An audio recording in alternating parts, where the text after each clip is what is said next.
Muy bien. Ok, hermano. Hemos vuelto.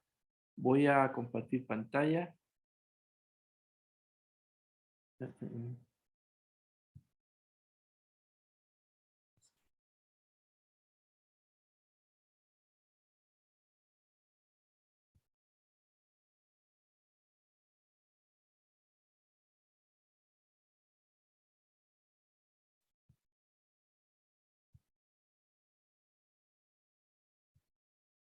Ok, ahí estamos.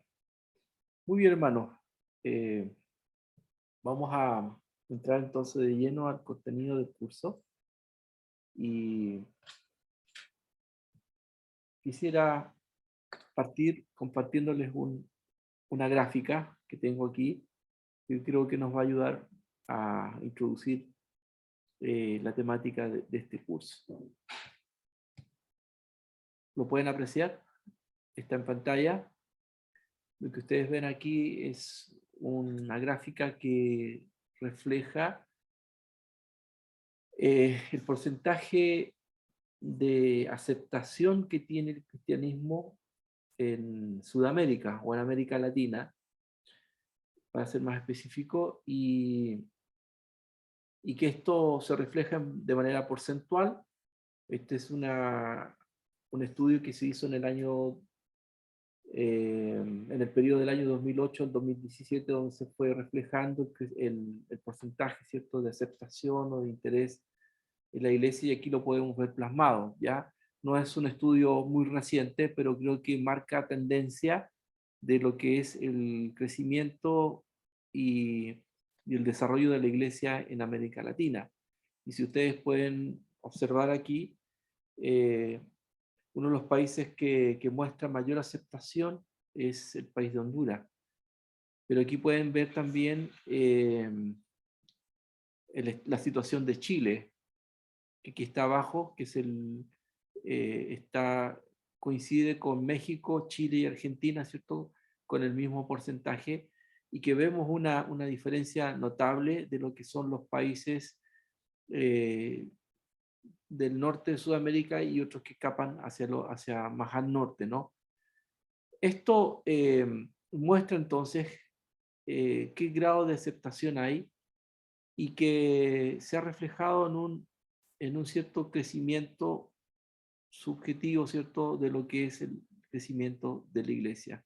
Yo quisiera partir preguntándole a ustedes si comparten esta gráfica, si están de acuerdo con ella, o cuál es su percepción.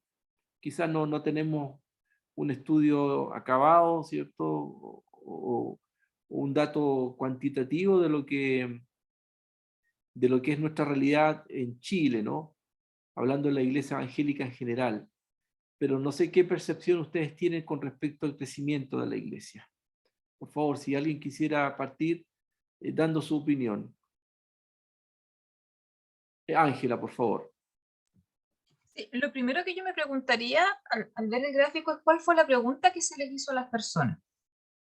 Porque hay que diferenciar, porque cuando uno dice cristiano, los católicos también son cristianos. Entonces, ¿estamos hablando de evangélicos, estamos hablando de católicos? O la pregunta fue, no sé, ¿te sientes identificado con algún tipo de religión cristiana? Yo creo que hay que ver la pregunta inicial que se hizo para poder como tener más en profundidad, hacer un análisis más en profundidad de lo que se refiere. Ahora, a simple vista lo que uno ve, así sin tener mayor conocimiento de la base estructural de cómo se sacó el tema, lo que yo veo es que hay una motivación eh, o una, una, una necesidad, por decir así, de Cristo, ¿ya? Porque si alguien está declarando que de alguna manera se siente identificado que la religión es importante, es porque algo hay en el corazón de esa persona que le está motivando a decir sí o a decir no. Ahora, llama la atención de que es cierto, hay países que están tienen el porcentaje bastante diferente con los países que están en la parte de abajo. Y en forma personal yo veo que un poco acá a nivel país o en general más que nada a nivel de la zona, nosotros igual hay como un estancamiento. Digo un estancamiento en el sentido de que esto producto de la pandemia obviamente ha costado un poco que la gente retome a volver a lo que es la presencialidad, como que nos acostumbramos un poco a estar más en línea, más en casa. Ha costado, pero no obstante, si bien faltan muchos que lleguen, lo curioso es que ha llegado mucha gente nueva. Eso es lo que ha pasado por lo menos en nuestra iglesia. Mucha gente que no estaba yendo, se han ido acercando, gente que nueva, totalmente nueva, gente de que estuvo lejos y que está volviendo. Entonces, hay como una dicotomía entre los que, no los que dejaron de ir, pero a su vez está esta otra gente de que se está acercando a la iglesia. Entonces, es como entre suma y resta quedamos como igual, ¿ya? Pero yo partiría más identificando cuál fue la pregunta que se le hizo a la gente para poder tomar como una postura más radical con respecto a lo que llamamos en el fondo cristianismo. Sí, para responder tu pregunta, Ángela, esta pregunta incluye la Iglesia Católica, ¿ya? Y la pregunta de base fue, ¿qué tan importante es la religión en la vida de las personas? Entonces, la pregunta fue personalizada, es decir, ¿qué tan importante para ustedes el cristianismo o la religión cristiana? Y estos son los resultados que arroja esta encuesta. Podemos Incluye ver entonces, a la iglesia católica, pues ya la incluye la iglesia incluida la Iglesia católica, Católica, claro, la mayoría que se declara, digamos, de alguna forma católica sin siquiera asistir a la iglesia. claro. Entonces, por eso que digo, hay que un poco que diferenciar eso. Entonces, Sí. no sé, encuentro que los números están muy elevados, sobre todo los de arriba, a lo mejor los de los abajo son más reales, pero los de arriba los encuentro bastante elevados, porque quiere decir que el 80%, el 90% de la población declara, digamos, importante la religión cristiana en su vida. Si fuera así, habría un avivamiento, y siento que el avivamiento todavía no está. Ok, gracias Ángela. Andrés tiene levantada la mano también. Por favor, coméntanos. Y bueno, también iba a expresar lo mismo que dijo la hermana Ángela, en el sentido de que si eso también incluía a otros grupos que dicen ser también cristianos, o que se catalogan ellos como cristianos.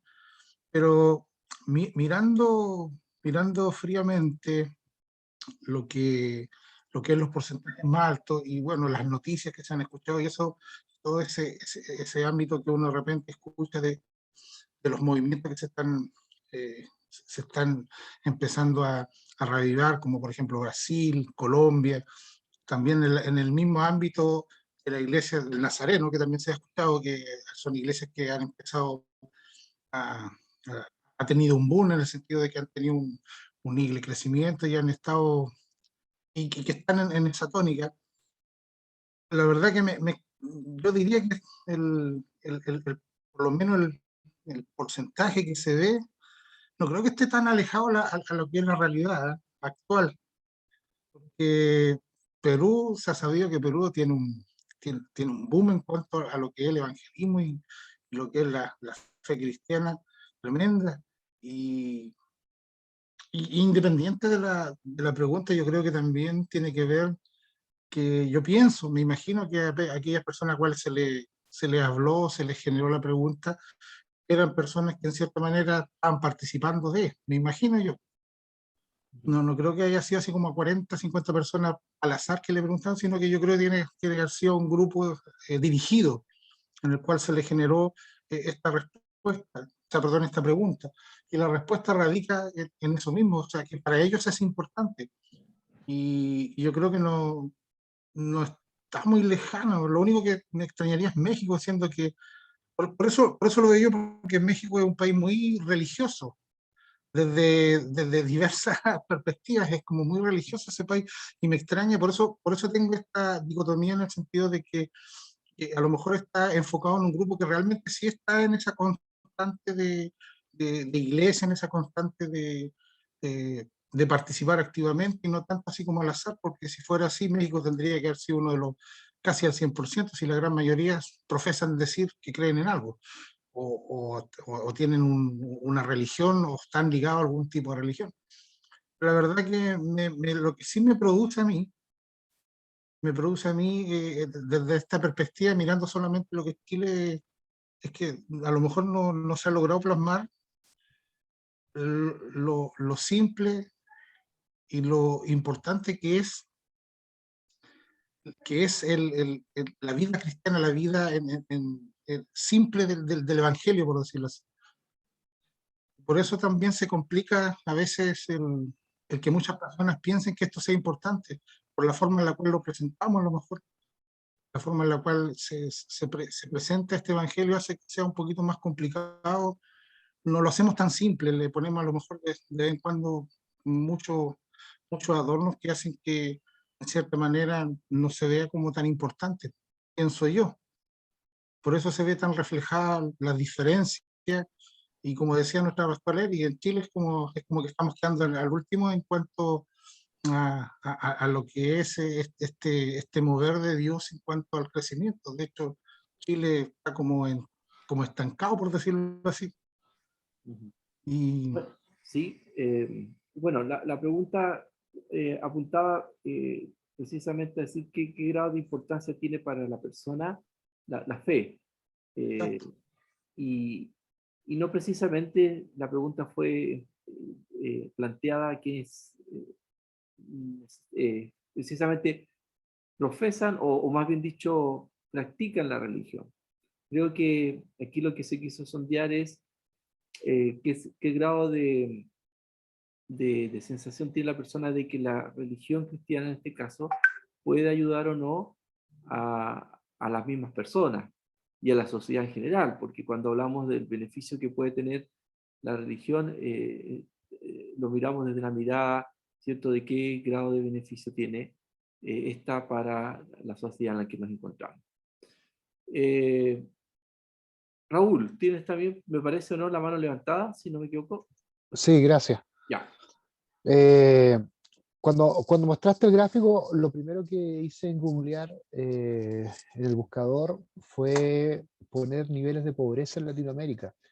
Y coincidentemente Honduras es el país más pobre de Latinoamérica, y Colombia, Ecuador están también entre los 5 primeros más pobres en toda Latinoamérica. Uh-huh. Yo siento un poco que la percepción de la religiosidad tiene relación con el nivel de pobreza de los países. ¿Por qué? Porque cuando hay problemas, cuando hay dificultad, la gente recurre a la religión como una esperanza cuando el Estado no le da esperanza, cuando el sistema de justicia no le da esperanza, cuando no hay trabajo, hay escasez. Y eso lo vemos en nuestra iglesia. Vaya a haber un problema de salud, vaya a haber un problema de trabajo. Llegan todos al altar a orar por trabajo, llegan todos a orar por salud y nos hacemos, entre comillas, más cristianos cuando estamos dentro del pez que cuando estamos fuera del pez. Uh-huh. Dicho de esta forma.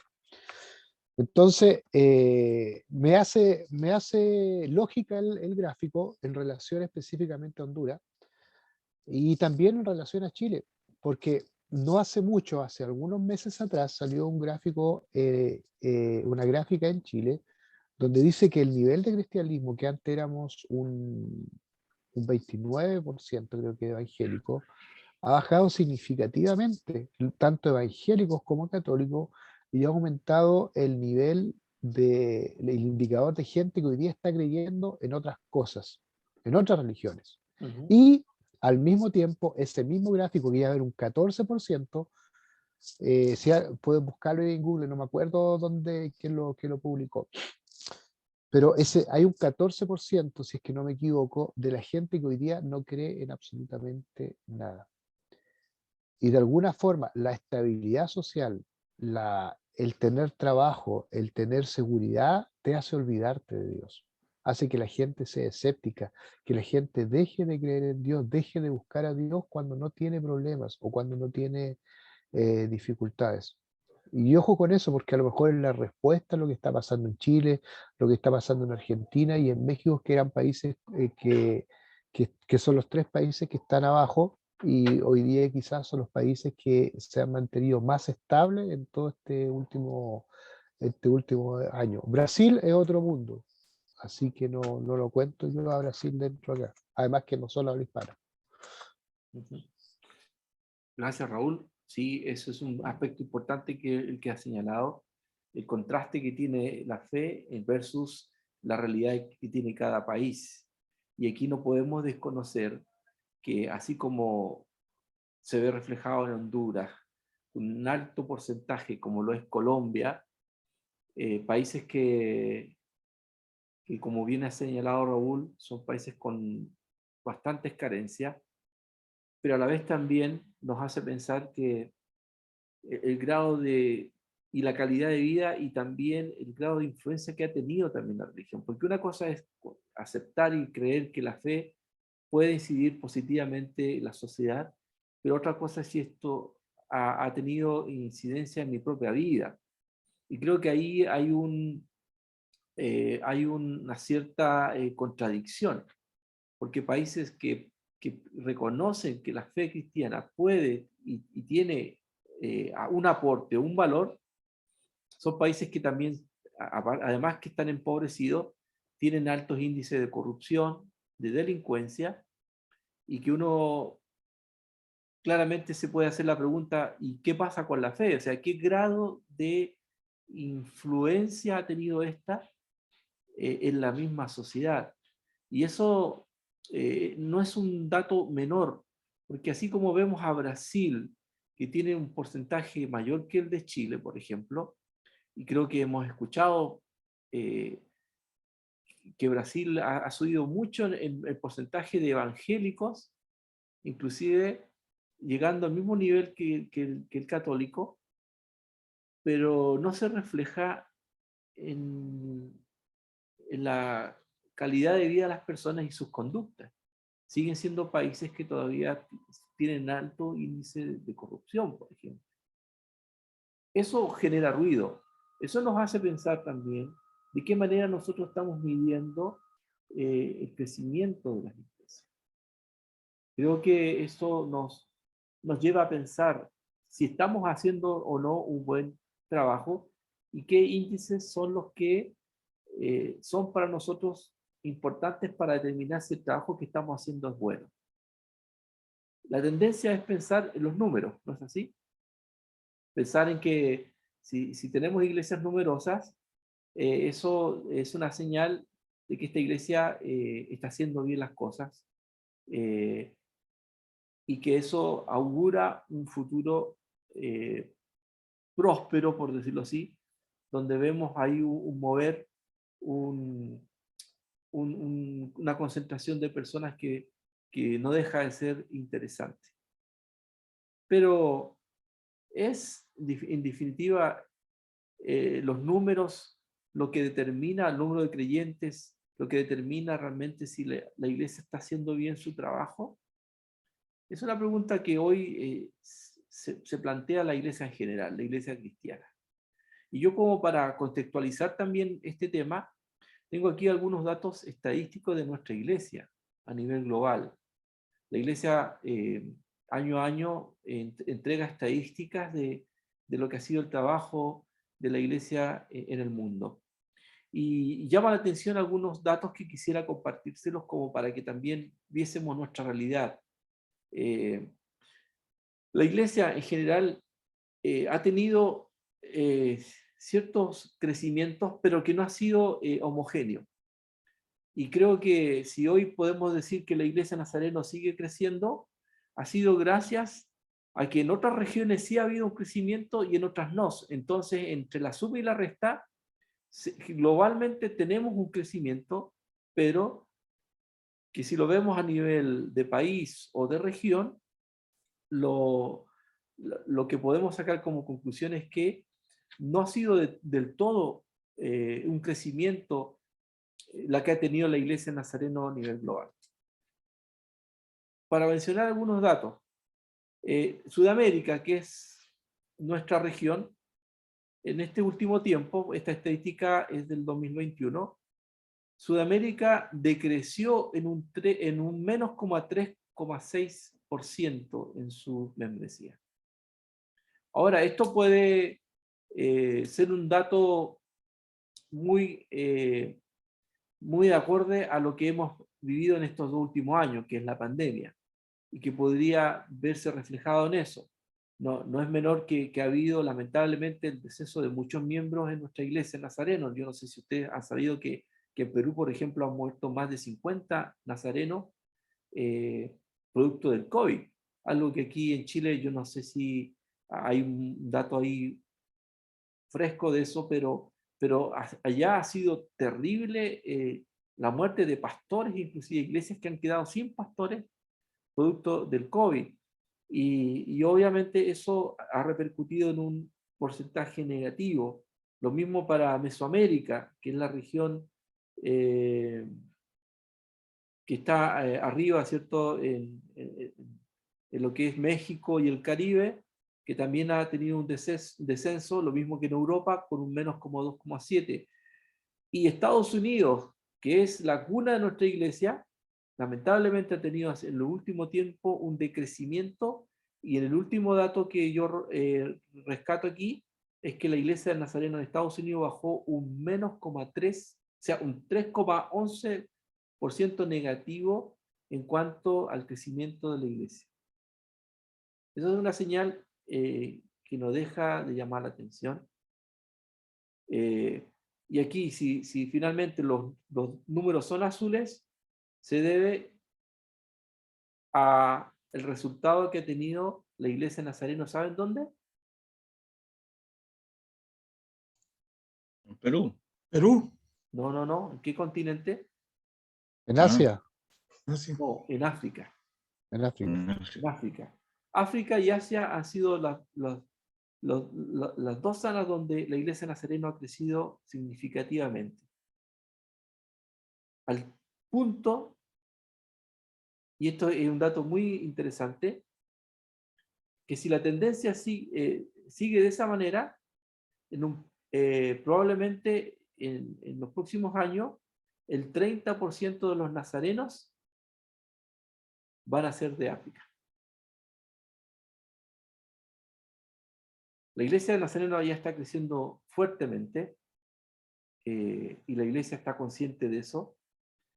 Ha sido un crecimiento exponencial, explosivo, al punto de no a veces dar abasto con las demandas que hay allí, en ese lugar, porque no hay suficientes pastores, porque no están los recursos necesarios, y la iglesia ha tenido que enfrentar situaciones que anteriormente esta no había vivido. Es África hoy el continente donde mayormente hay un trabajo en crecimiento de nuestra denominación. Estos datos que yo le estoy compartiendo nos hace sin duda reflexionar acerca de cómo estamos nosotros creciendo. ¿Qué factores hoy por hoy son los que medimos para determinar si una iglesia está o no creciendo? ¿Qué opinan ustedes, mis queridos hermanos? ¿Qué son para ustedes índices que son importantes de considerar para evaluar realmente si una iglesia está creciendo debidamente? Yo creo que el primer índice que hay que tener es la sinceridad. La sinceridad y ver realmente cuáles son realmente tus miembros activos de la iglesia que realmente cuentas para evaluar un crecimiento. Hoy día yo siento que se inflan demasiado los números y uno, lo digo personalmente, se forma una paradoja en el informe anual cuando uno escucha las cantidades de miembros de la iglesia y no los ve congregándose. Pero también hay factores cualitativos y cuantitativos que también tienen que irse evaluando, y entre los dos hacer una mezcla que resulte equilibrada a la hora de evaluar si realmente la iglesia está creciendo o no. No se puede mirar simplemente los factores cualitativos de una iglesia sin poner en la mesa los números cuantitativos. No es un análisis correcto en ninguna parte, ni en el ambiente, en el aspecto numérico, ni en todo. Tú estudiaste administración también, Patricio, algo. Imagino que tú sabes bien que tienen que existir las dos cosas a la hora de evaluar un avance o un retroceso de una organización. Mientras eso no ocurra, no vamos a poder medir claramente si estamos creciendo o no estamos creciendo. Mi profesión me hace ver los números. Y yo siempre he dicho que los números son los que hablan. Y una iglesia sana crece en números. Eso es lo único que tengo claro. Y en lo que me esfuerzo por trabajar. Ok, gracias Raúl. No sé si hay algún otro comentario, por favor. Creo que es un tema que nos incumbe a todos, ¿no? Sí, yo estoy de acuerdo con todo el número, pero también tiene que ver la calidad del crecimiento. Ver, por ejemplo, Colombia, cómo crece. Sabemos que hay algunas iglesias del Nazareno que no están siguiendo la doctrina como corresponde, y ahí veo que hay, a nivel de los generales, hay una preocupación de que se sincere no solamente los números, sino que se sincere si acaso estamos nosotros llevando fielmente la doctrina de la Iglesia del Nazareno, porque está siendo de alguna forma, según mi percepción personal, permeada por algunas cosas. Y yo esto digo a nivel general, del país, del mundo también, etcétera. Y ahí que tiene que ver mucho con el tema del discipulado, de que muchas veces se llegan y se aceptan los miembros y se hacen miembros. Yo quiero ser mi miembro, ya, ok. Usted cree en Cristo, un par de palabras, pero después el hermano tú lo ves haciendo cosas que no juntan ni pegan ni arrancan con la conducta del pastor cristiano de la Iglesia del Nazareno. Entonces ahí hay una preocupación, porque más vale crecer poco, pero sano, que crecer mucho y que te distorsione también tu doctrina. Así que eso, para no alargarme más. Muy bien, Daniel, gracias por tu comentario. No sé si alguien más quisiera decir algo, pero estos datos que estamos mostrándoles es un reflejo de que la iglesia tiene un mensaje de esperanza, tiene un mensaje transformador, de cambio de vida, pero que lamentablemente no se ve reflejado en la calidad de iglesia que el Señor espera que seamos, ¿no? No sé si el hermano José levantó la mano, si no me equivoco. Amén, pastor. Sí, es muy interesante la pregunta, todo eso. Me llama un poco la atención de que en el gráfico no aparezca Venezuela, siendo que creo que la iglesia nazarena en Venezuela también debe ser importante. Lo vi yo por el curso que nos dieron de plantación inglesa, que la mayoría de los maestros son venezolanos, y fíjate que muchos venezolanos que migran a Chile conocen bastante del ministerio de Jesús. Incluso muchos pertenecen a nuestras congregaciones, lo hemos visto nosotros en forma local, que tenemos hermanos venezolanos, ¿cierto? Entonces me llama un poco la atención que en el gráfico ahí no esté Venezuela. Ahora, el trabajo que nos toca a cada uno de nosotros es justamente poder llevar la palabra, llevar el evangelio de Jesús a quien aún no les conoce. Yo por experiencia propia, ¿cierto? Cuando dije yo que iba a mi tierra natal, me tomo mi tiempo para poder llevar el mensaje, porque muchos allá todavía no conocen de Jesús o tienen muchas preguntas: ¿quién es Dios? ¿Quién es Jesús? ¿Quién es el Espíritu Santo?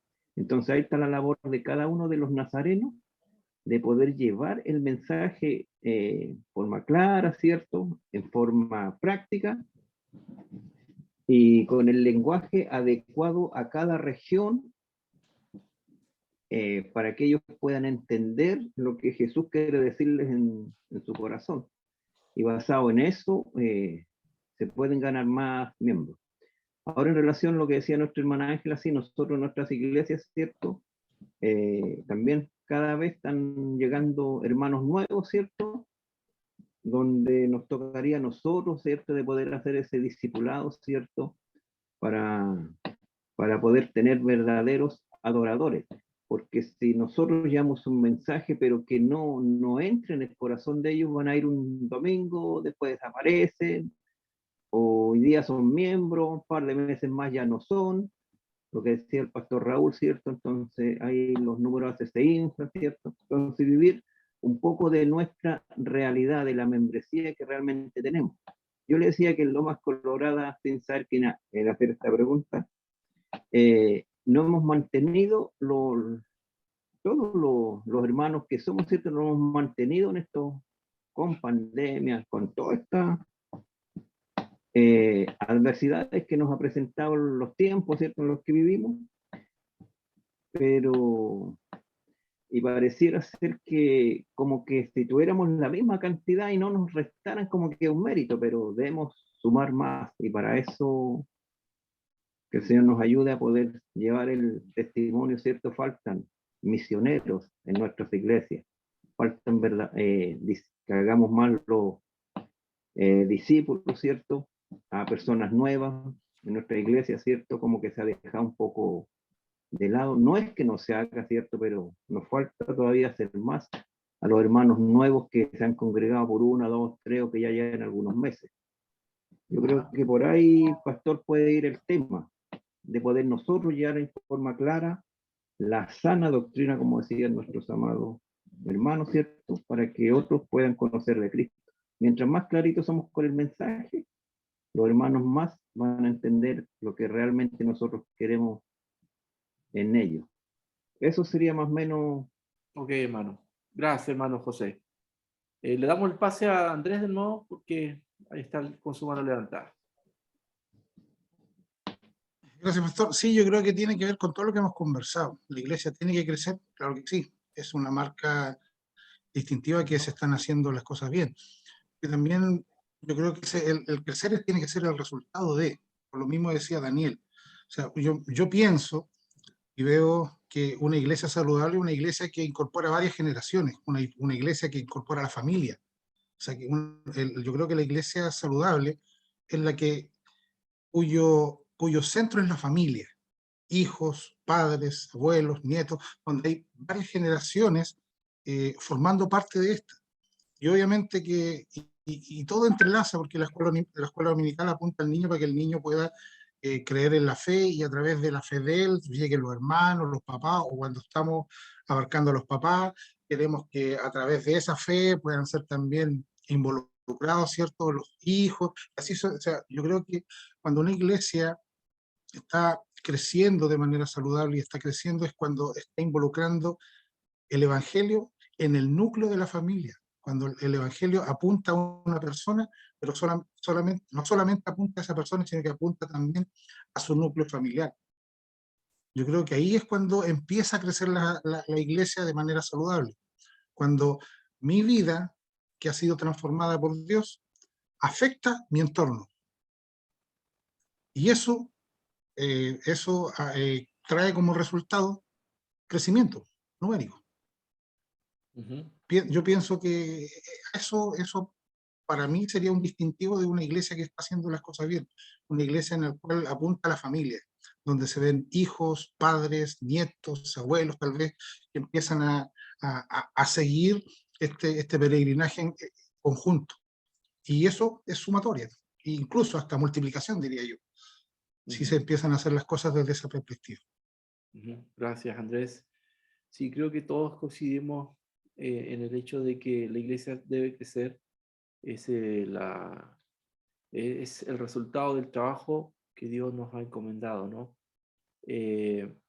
Y lo que este gráfico nos muestra es el grado de inconsistencia que puede pasar con el Evangelio cuando éste no ha sido impartido de la manera correcta y no ha sido realmente esa sal que sala la tierra, ¿no? O sala la comida, sala el mundo. Esa parábola o esa relación que pone Jesús con la sal, que la iglesia es la sal, es muy, muy determinante en el efecto que nosotros debemos producir en el mundo.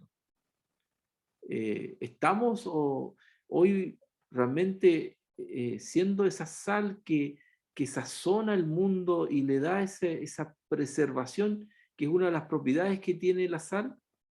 ¿O somos esa sal insípida, sin propiedades, que, como dice Jesús, esa sal termina finalmente para ser echada en el camino, ¿cierto? Y pisoteada, es decir, cero efectividad, cero influencia en medio de este mundo. Y hacia allá apunta este gráfico, que hay claridad de que el Evangelio puede hacer cosas, y en el consciente de las personas está esa claridad de que Dios sí puede ayudarnos, Dios sí puede hacer que este mundo sea mejor. Y los cristianos mismos pueden y están convencidos de que así es, pero cuando esto no se encarna en nosotros, ahí vienen los problemas. Y esos números que podrían ser un índice de crecimiento, de que estamos haciendo bien las cosas, no lo es. Por lo tanto, creo que es importante que podamos tener en claro que el Señor, entonces, ve más allá de cuántos realmente somos. Y Jesús nunca se sorprendió por los números, cosa que nosotros normalmente nos tendemos a ir por ese lado, ¿no? Se nos alegra el corazón cuando la iglesia está con los hermanos, ¿cierto?, que deben estar, y por ahí si no están y no llegaron un domingo, y inclusive hasta como que parece que se pusieron de acuerdo, ¿no? Y no llegaron la mayoría, uno hasta se pone a pensar qué pasó acá, o sea, ¿será que yo no estoy haciendo bien las cosas? ¿Será que hay algo que realmente nos quita el interés por ir a la casa de Dios? Podrían ser muchas preguntas, y tendemos, ¿cierto?, a medir y a veces hasta justificar, si que por un momento dado no está el número que nosotros sabemos que debe ser, y viene alguien, tendemos a justificar, no, que probablemente algo pasó, el frío, los enfermos, como para que no se vea, en cierta medida, de que las cosas no están mal, ¿no? Porque hay poca gente. Pero hermanos, las cosas van más allá que los meros números. Y un ejemplo de eso es la realidad que vemos en otros lugares. Esta imagen, no sé si ustedes alcanzan a dimensionar en qué contexto estamos. Esta foto, ¿a qué lugar pertenece? Esta es una iglesia, una de las iglesias evangélicas más grandes que hay en Corea. Y por si alguien no lo sabe, la iglesia evangélica en Corea hace algunas décadas atrás manifestó un crecimiento explosivo, tremendo, que se ve reflejado en esta imagen. Imagínense el tamaño de iglesia, de templo que hay en ese lugar. Un culto, uno de los tantos cultos del día domingo, porque se tienen que repetir, y que además es televisado por si alguno por allí no alcanza a llegar, pero es tanto el interés por estar allí que muchos son capaces de esperar un par de horas para esperar su turno y entrar allí y participar de este culto. Hay por allí algunos pastores muy conocidos, ¿no? Creo que el que suena mucho, o sonaba mucho porque él ya falleció también, fue el pastor David John Guillot, ¿cierto? Un pastor que escribió algunos libros como La Cuarta Dimensión, no sé si alguien por ahí lo leyó en su tiempo. Es un libro que testimoniaba, ¿cierto?, cómo este pastor logró formar una de las iglesias más grandes de Corea, con el hecho de ver cómo Dios le daba ciertas visiones de que él iba a tener cosas y que era una cuestión de creer y pedir para que se cumplieran, ¿no? Y ahí donde se hablaba por ahí en un tiempo, estoy hablando ya hace algunos años atrás, cuando se hablaba de que había que embarazarse de las cosas que uno esperaba de tener, ¿no? Y ese es un concepto que tenía este pastor. Y iglesias como esa y de otros pastores hicieron claramente un mover especial, tanto así de que la iglesia coreana llegó a ser un cierto referente para el resto de las iglesias. Fue un tema de estudio, indudablemente, para el resto de las iglesias, sobre todo las de Occidente. ¿Cómo es posible que hayan llegado a tal crecimiento en un país, ¿cierto?, como es Corea del Sur, muy cercano a Corea del Norte y el contexto que hay ahí detrás de ello, ¿no? Y ahí tomo un poco también lo que dijo Raúl y que no deja de ser cierto, que muchas veces los factores sociales y políticos que un país vive pueden incidir abiertamente en la búsqueda de Dios. Y es claro, y eso no lo decimos nosotros, la Biblia lo muestra, que los momentos más críticos es cuando nos acordamos de Dios y nos volcamos a Él y clamamos ayuda a Dios para que nos auxilie y nos saque de los problemas que nosotros mismos hemos provocado. Y Dios ahí es fiel para ayudarnos, ¿cierto? Y sacarnos de lo más profundo del lodo que nosotros nos hemos nosotros mismos metido. Pero saben, hermanos, así como este fenómeno que hubo en Corea, en los últimos años se ha visto un descenso también en su crecimiento. Entonces ahí, una vez más, vemos una tendencia o una tónica permanente, ¿no? Y que da la impresión de que la iglesia, o el crecimiento de la iglesia, o el desarrollo de la iglesia es en cierta medida ondulante, ¿no? Un tiempo está arriba y tiende a bajar, para nuevamente tomar, parece que vuelo, para nuevamente subir. ¿Será eso la tendencia? ¿Será eso la característica natural del desarrollo de una iglesia como lo es una empresa? Porque dentro de los estudios teóricos en cuanto a la economía y al desarrollo de la empresa, uno siempre tiende o aprende cuando estudia economía, de que el desarrollo de una empresa es la de una campana, ¿no? O de un cerrito, ¿no? Que tiene inicio, llega a la cúspide y después lo que viene es el decrecimiento, el descenso, hasta llegar y morir, a no ser que haga el clic y haga el cambio. ¿Será eso lo natural de la iglesia? ¿Es eso la tónica? Es una pregunta que debemos plantearnos, porque no voy a hacer cosa que entendamos de que eso se tiene que dejar y que tiene que ser así. Pero analizando el fenómeno que ocurre en Corea, porque el crecimiento fue muy explosivo. Piensen ustedes que una de las iglesias más destacadas, como es la del pastor John Oak, no sé si la pronunciación correcta, él llegó a tener año a año un promedio de nuevos miembros, o sea, un promedio de 1,000 nuevos miembros cada año. Imagínense. A ese nivel de crecimiento tenía esta iglesia que llegó a tener 30,000 miembros. Pero saben, este mismo pastor, el último que acabo de mencionar, él vio esa tendencia hacia la baja en cuanto al crecimiento de la iglesia. Ya se estaba perdiendo ese auge y se estaba viendo entonces un decrecimiento en las iglesias de Corea. Pero saben, él mismo llegó a hacer sus propios estudios y a sacar algunas conclusiones.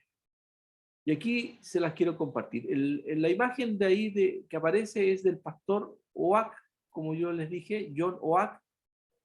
Él ya falleció hace algunos años atrás y fue también uno de los fundadores de una de las iglesias más grandes que hay en Corea del Sur.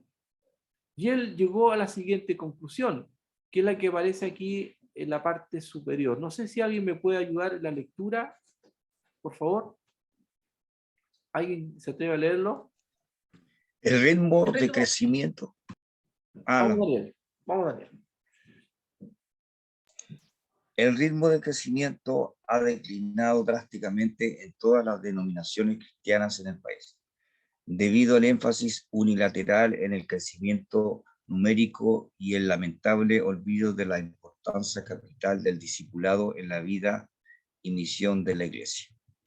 Los buenos resultados del trabajo de porque se basan en la recuperación práctica de un énfasis central en el ministerio y la enseñanza de Jesucristo, el discipulado. Ok, gracias Daniel. Aquí estamos llegando a algunas de las justificaciones, ¿cierto?, de por qué este curso. Porque el discipulado es un elemento clave en el desarrollo y el crecimiento sano de una iglesia. Una iglesia sana crece naturalmente. Si un organismo se alimenta adecuadamente y hace sus ejercicios y evita los riesgos o peligros que hay en su entorno, va a crecer sanamente y de manera natural. Lo mismo se aplica a la iglesia. El discipulado es un aspecto clave en el crecimiento y el desarrollo de una iglesia saludable. Y este pastor así lo manifiesta en sus años de experiencia en la formación de la iglesia que él llegó a tener y que bordeaba los 30.000 miembros.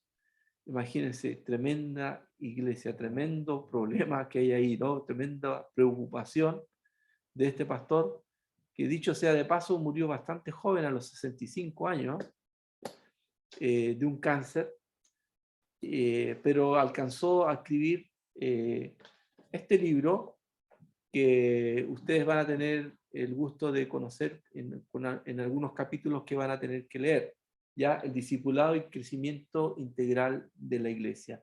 Y él plasma allí, a través de su experiencia, cuáles fueron los elementos claves para el desarrollo de su iglesia. Y esto apunta precisamente a lo que es el discipulado.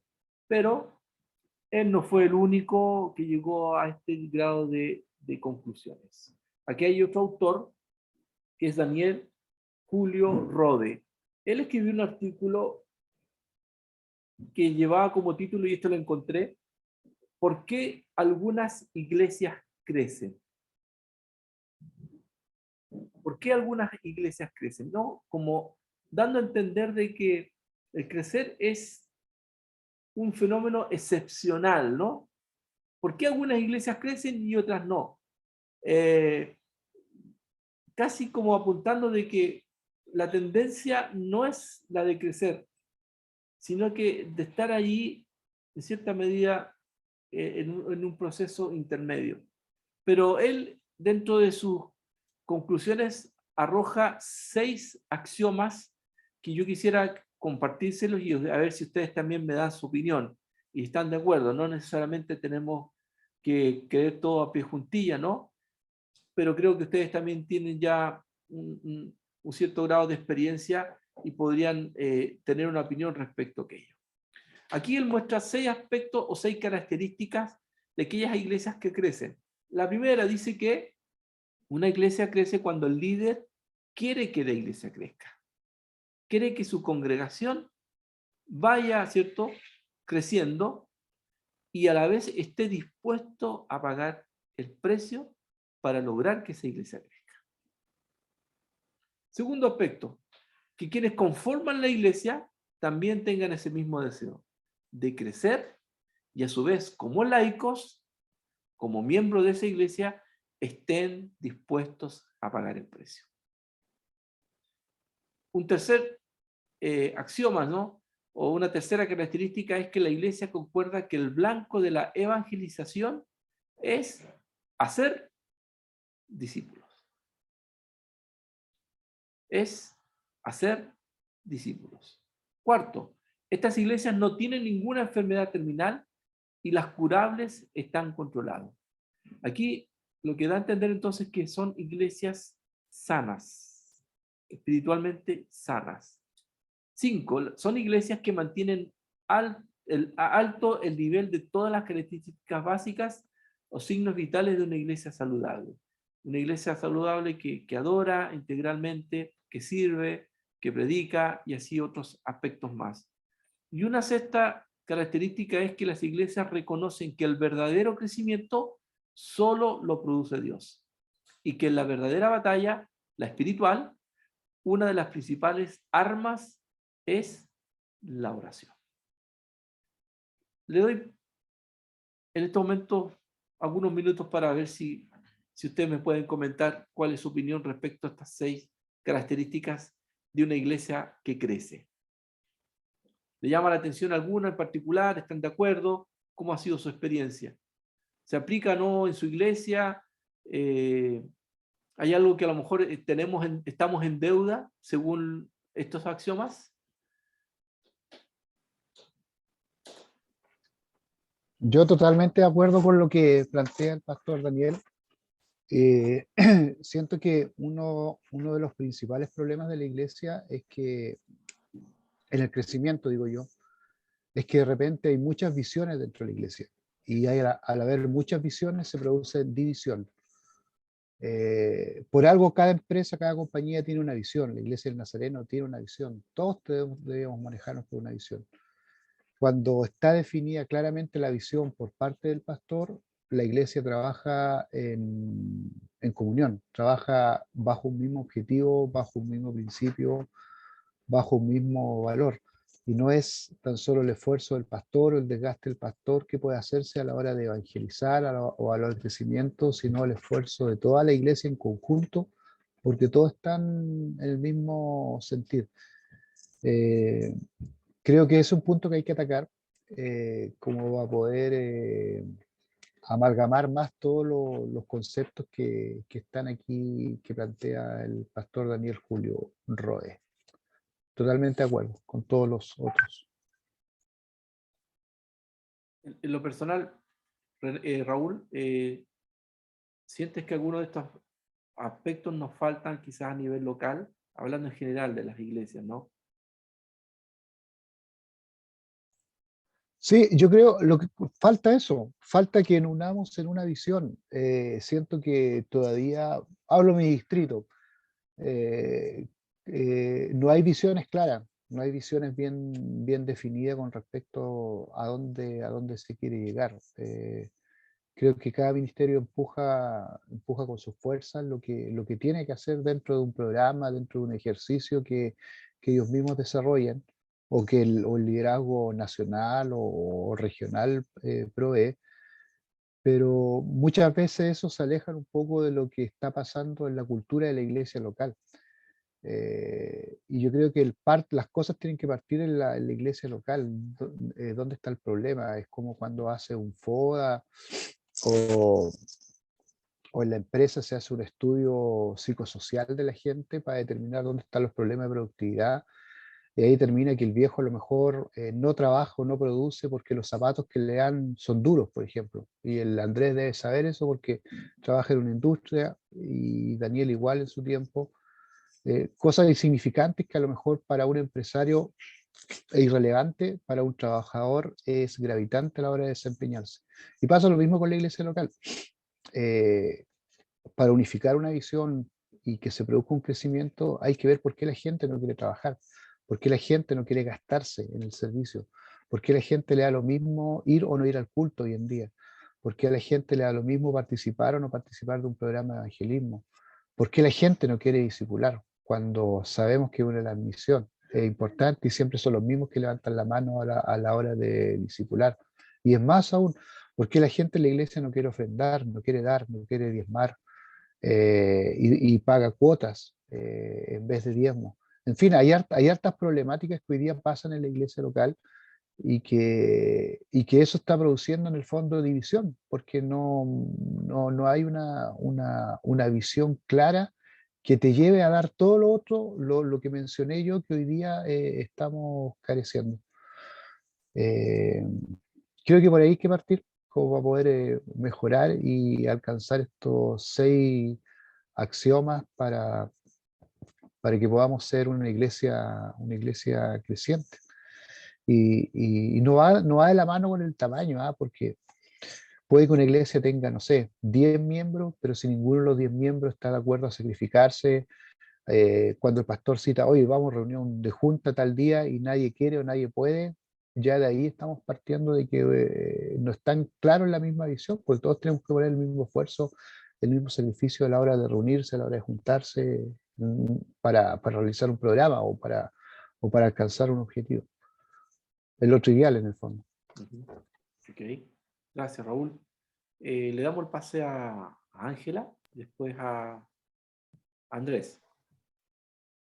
Yo concuerdo con lo que dice Raúl, yo estoy de acuerdo con estos 6 axiomas o principios que plantea Daniel, porque no es solo del líder, no es solo del pastor, o no es solo de los miembros, es un trabajo en equipo que hay que hacer, ¿ya? Y para eso tienen que estar todos alineados, todos bajo la misma visión que pueda tener la iglesia. Y yo aquí me quiero referir a un punto especial, que siento que es lo que nos falta como iglesia para que esto se pueda llevar a cabo. Siento, y no sé por qué, pero yo como trabajo en salud, yo siento que nos falta de repente curar las enfermedades. De repente hay enfermedades en nuestra iglesia que son crónicas, vamos a decirlo así, y que no hemos logrado sacar, y eso va ensuciando la iglesia. Y se ve harto, lamentablemente hay mucha enfermedad que no es aguda, que es crónica, y eso contamina, y al contaminar hace que no se pueda crecer espiritualmente, porque a lo mejor en números sí, y a lo mejor sigue llegando gente, y algunos por amistades, qué sé yo, no sé, jóvenes a lo mejor, pero nos falta ese verdadero crecimiento espiritual, que solamente, que en el punto 6, que el crecimiento lo da Dios, que en el fondo es la vida de santidad que nos están demandando. Eso encuentro yo que falta mucho en las iglesias, porque voy a hablar de cosas sencillas. Obviamente en cada iglesia hay realidades distintas y hay problemas distintos y hay cosas que son complejas de repente de tratar, pero hay cosas tan sencillas como la mentira, hay cosas sencillas como engaños, como fraudes, como enojos, que ayer me miraste, ayer no me miraste, que hoy me saludaste, que ayer no. Nos falta compasión, el ayudarnos el unos a otros, y esas cosas contaminan a la iglesia. Y siento que eso nos falta a nosotros, lo voy a decir así bien en general, sanarnos espiritualmente como iglesia para todos ir creciendo juntos y al ir creciendo sanamente podemos armar equipos, podemos conformar equipos y podemos salir y hacer discípulos. Gracias Ángela, sí, sin duda, es un tema muy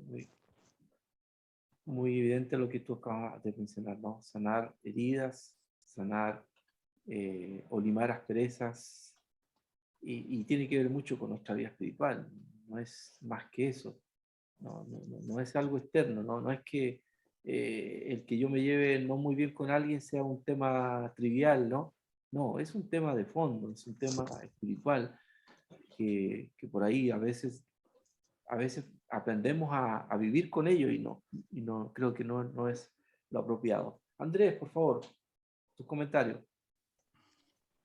Gracias, pastor. Sí, la verdad que concuerdo plenamente con Ángela. También me había quedado en eso, incluso me quedé profundizando en el sentido de cómo reconocer o cómo dar a conocer las enfermedades que podamos tener como iglesia, porque a veces se trivializa demasiado estas situaciones, estos roces, de situaciones o sea, que se viven hoy en día en muchas iglesias, se trivializa tanto que al final se hace normal que un hermano no mira al otro, que no se saluden, que ese tipo de cosas. Entonces, apuntar a cómo podemos lograr que se habla mucho de unidad. Incluso me acuerdo que la juventud estuvo haciendo harto trabajo en cuanto a la unidad, que también hubo un tiempo que, no sé si a ustedes les pasó, pero hubo un tiempo que yo escuché de líderes, o de líder, para no numerar tanto, decir que cada iglesia se rasca con su propia uña, y yo no sé de dónde podría haber salido algo como eso. Entonces, hay estas cosas que como iglesia tenemos que sanar, y yo creo que cuando empecemos a hacer una iglesia que a lo mejor tengamos, como dice acá, enfermedades pero curables, controladas, y saquemos estas que realmente lo único que realizan es dividir y dañar, yo creo que ahí vamos a empezar a trabajar como deberíamos trabajar. Y obviamente, como dice Raúl, tiene que haber un liderazgo que apunte claramente hacia dónde quiere ir. ¿Por qué? Porque cada uno apunta para donde cree que es lo mejor. ¿Por qué? Porque no hay una visión general que nos pueda apuntar allá. Este es el camino, ya, vamos todos remando por allá. Y obviamente lo último está más que claro.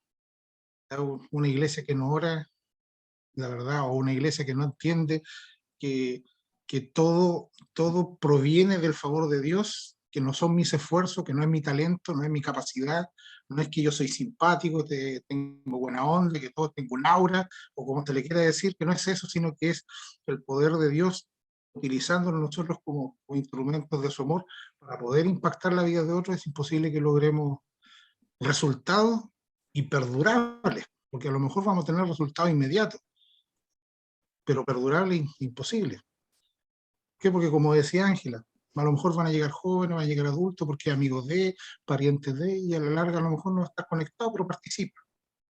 Entonces hay algo que una vez me quedó claro y me impactó harto de una frase que tenía Francisco de Asís, creo que no era Francisco, bueno, era uno de ellos, no me acuerdo si era Francisco de Asís o otro, que decía, y hace mucho juicio con esto, dice, trabaja como si todo dependiera de ti, pero ora como si todo dependiera de Dios. Nosotros tenemos que volcarnos a entender que Dios es el que hace, pero no por eso significa que nosotros menguemos nuestro trabajo y todo lo que Él nos ha entregado en nuestras manos para poder aportar con nosotros, con lo que Dios nos ha dado, para poder llegar a ese fin, que es poder compartir la fe, poder compartir el Evangelio a toda criatura. Eso quería compartir. Gracias, hermano Andrés. Creo que lo que estamos aquí viendo es el hecho de entender de que el crecimiento es el resultado de el involucramiento de varios factores. Por un lado, el liderazgo, que juega un rol preponderante, porque siempre tenemos que considerar de que el líder es, en cierta medida, el techo de cualquier congregación. O sea, si el líder está por sobre las expectativas de la misma congregación, ahí tenemos un problema. El pastor siempre tiene que estar por sobre las mismas expectativas de las personas, y ahí es donde está el desafío de que un líder, un pastor, mueva a la gente a un crecimiento, o mueva al hecho de tomar desafíos para ir detrás de ellos y alcanzarlo. Y eso, por ende, involucra también una iglesia comprometida, que se juega y está dispuesta a pagar el precio para lograr los propósitos de Dios. Todo esto nos da a entender entonces de que la iglesia en sí, y es la realidad de todas las iglesias en general, de que van a haber personas con un nivel de espiritual más grande o más desarrollado que otros, porque todos hemos llegado enfermos a la iglesia. Nadie ha llegado aquí sanito como para hacer un aporte a la iglesia y decir, miren, yo estoy aquí casi glorificado, ¿cierto? Como para ser el instrumento de Dios. Todos hemos llegado con heridas, cojos, con trancas, con un corazón enlodado, y Dios lo que hace es limpiarnos, mejorarnos, perfeccionarnos, y ese trabajo es, no hay otra forma de parte con el liderazgo de hacer ese trabajo que por ahí un autor lo menciona, el de arar la tierra, de preparar la tierra para que esa tierra genere más frutos y esa semilla que ha sido lanzada crezca de una manera generosa. Yo no soy hombre de campo, al contrario, soy del norte. Aquí conocí las plantas en el sur, en Santiago. Hay puro desierto en el norte, pero aquí si hay algo que me ha tocado hacer en el seminario, por ejemplo, ha sido jardinear, algo que le he tomado un poco de cariño.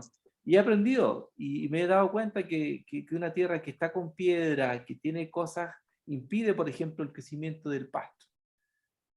Si hay una piedra ahí, lo que hace es hacer una barrera para que esa semilla que lancé, que para generar pasto, no crezca. ¿Cuántas veces, hermanos, nos va a tocar nosotros como pastores, como líderes, como laicos, a cargo de gente, de tener que hacer el trabajo de arar la tierra, de prepararla?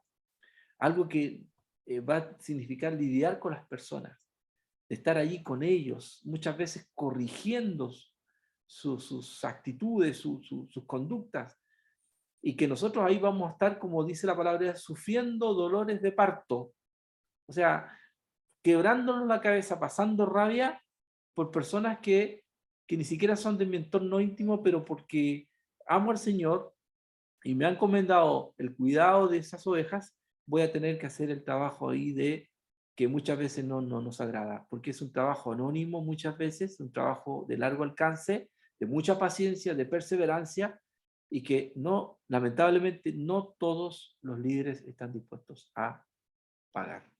Más nos gusta la plataforma, el púlpito, y ahí exponer, ¿cierto?, nuestros pensamientos, nuestro sermón, pero el trabajo de fondo, el trabajo que de artesano es estar allí en medio del lodazal de esa tierra que necesita todavía ser tratada, porque lo que queremos es que esa tierra germine, esa tierra produzca esos frutos 100 por 1.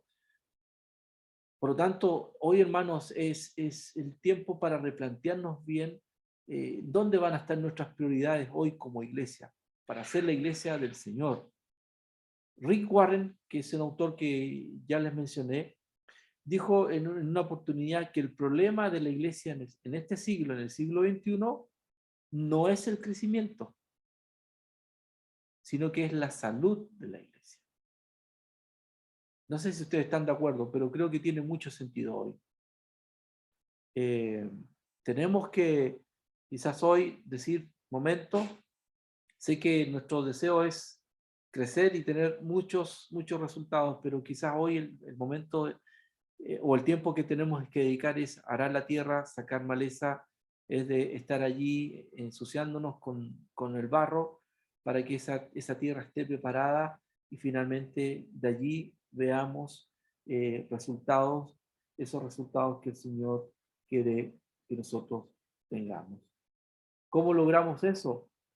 A través del discipulado. Algo que aquí también este autor Daniel Julio menciona, ¿no? La iglesia concuerda que el blanco de la evangelización es hacer discípulos, no creyentes, sino que discípulos que estén dispuestos a seguir andando. Hermanos, hasta aquí llegamos. El jueves, continuamos, y yo tengo que mandarles una lectura. Estaba tratando de sacar una foto, un escáner con mi celular, porque encontré el libro que estaba en blanco, porque tengo dos libros, pero uno está rayado, que es el mío, y en biblioteca lo pude encontrar ahora en el break.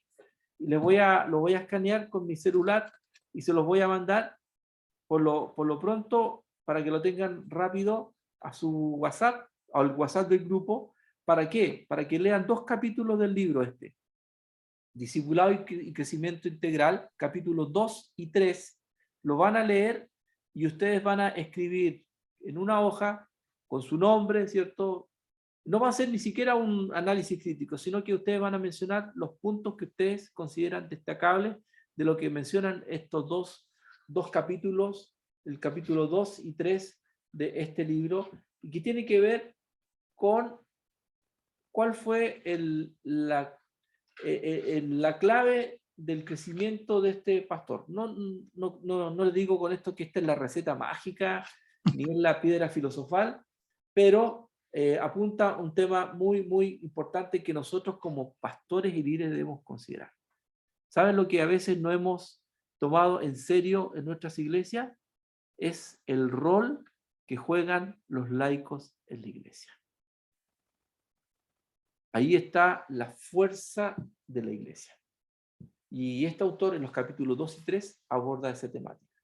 Léalo, anótenlo en una hoja, escríbalo en un computador, ¿cierto? Los puntos más relevantes que usted encontró, escríbalo, me lo hace llegar, ¿cierto? Voy a habilitar lo que es el Classroom, lo voy a habilitar para que ustedes lo suban, o por último me lo mandan y lo conversamos el jueves. Esto es con nota, indudablemente, así que por favor léanlo y rescaten los puntos más destacables que usted considera de estos 2 capítulos. ¿Ok, hermanos? ¿Alguna pregunta? Doctor, ¿hay que enviarlo el jueves entonces? El jueves mismo lo pueden hacer llegar al inicio de la clase, me lo hacen llegar pero ustedes tengan obviamente la copia, porque lo que vamos a hacer después es compartir los puntos que ustedes consideran que son relevantes de estos dos capítulos, capítulos 2 y 3 del libro Discipulado y Crecimiento Integral de la Iglesia. ¿De quién es el autor? John H. Hwak, que es el pastor coreano que yo les mencioné. Es un interesante libro, de Kairos. Lo traté de buscar en PDF, pero no lo encontré. ¿Cómo se llama el libro? Yo lo puedo buscar, a ver si es que lo Discipulado pillo. y Crecimiento Integral de la Iglesia. Esta es la portada, es de la editorial Kairos, que es una editorial argentina. Así que me temo que no están tan difundidos como otros libros. Lo traté de buscar por PDF, pero no lo encontré. Si ¿El usted autor? por ahí lo encontró, compártalo. ¿El autor cuál es? Es John H. ¿Ya? Es que está abreviado, ¿no? Debe ser el segundo nombre, no sé. John H. Hwak. O-A-K. O-A-K. K de kilo. Ese es el apellido de... Ah, el del anterior, El anterior, el de la el foto. pastor. Claro, Chinito, chinito. Sí. él es el autor de este libro, que me tocó leerlo completo porque lo tuve que estudiar en un curso. Pero es muy interesante el libro, así que si por ahí lo consiguen, es recomendable. Muy, muy recomendable. Hermanos, vamos a terminar. El jueves nos estamos viendo. Que tengan un buen descanso. Y por favor, Daniel, despídenos con una oración. Amén. Padre amado que estás en el cielo, te damos gracias, Señor, porque ya estamos terminando esta jornada. Te damos gracias por nuestro profesor, Señor, que ha preparado la clase, Señor, que, Dios mío, nos está instruyendo en esto tan importante, Señor, que es, Padre Celestial, es conducir a las ovejas, Señor, en una forma correcta, de acuerdo a tu palabra, para que ellas, Señor, no se vayan de tu redil, Padre Celestial, sino que permanezcan y aún es más, Señor, llamen a otras. Te ruego que nos bendigas a cada uno de nosotros, a nuestras familias representadas, Señor. Bendice, Señor, las esposas, Señor, los hijos, Señor, la familia acá representada, y que podamos descansar, Señor, para poder de nuevo este jueves reencontrarnos, Señor, con más energía, con más alegría, Señor, ganas de aprender, ganas de participar, Señor, ganas de llevarlo a la práctica también lo que estamos viendo. Gracias porque ha sido muy edificante para mí, al menos, escuchar a mis hermanos, Señor, sus puntos de vista, Señor, que esto es tan hermoso, Señor, que es tratar, Padre amado, de trabajar, Señor, en el campo de tu reino. En el nombre de Jesús, amén. Amén. Gracias, Daniel. Amén, bendiciones. Amén. Amén. Buenas noches para todos. Bendiciones. Chao. Gracias, Que pastor. Chao, descansen. Pepe. Chao, chiquillos. Mari, Mari, Chao, Mari, Pepito. Mari Peñi, Mari, Mari Peñi. Mari, Mari.